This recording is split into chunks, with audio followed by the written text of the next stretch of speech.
না, একদমই তাই। কালকে আমি নাজিরাবাদে যাচ্ছি, তার জন্য কতজন মারা গেছে নাজিরাবাদে দিদি তার বললেন না। শুধু তাই নয়, নাজিরাবাদে কেন মারা গেল, কাদের দোষে মারা গেল, তারা কারা, অপরাধী কারা, তার জন্য কি করা দরকার, দিদির কোনো মাথা ব্যথা আছে? যেখানে থাকেন দিদি কালীঘাট, সেখান থেকে কয়েক কিলোমিটার দূরে, 10 থেকে 15 কিলোমিটার দূরে হচ্ছে নাজিরাবাদ।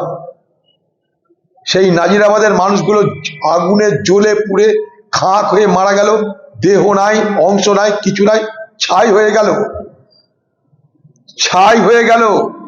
দিদির তাতেও মাথা ব্যথা হলো না, দিদির তাতেও মাথা ব্যথা হলো না। সেই পরিবারগুলো সর্বস্ব হারিয়েছে, স্বামী ভাই সব হারিয়েছে, সেই পরিবারগুলোর কাছে যাওয়ার প্রয়োজন মনে করলো না।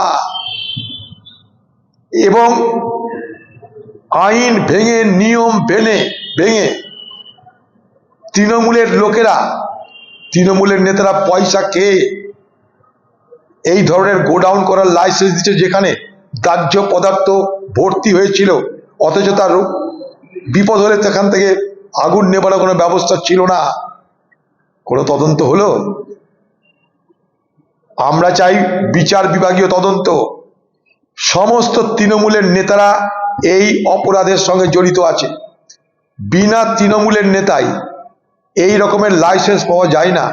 বিনা তৃণমূলের সহায়তায় জলা জমিতে এমন বড় গোডাউন করা যায় না। নাজিরাবাদে দিদি যাওয়ার সময় পেল না, দিল্লিতে হাজিরা দিতে গেছেন নির্বাচন কমিশনের কাছে।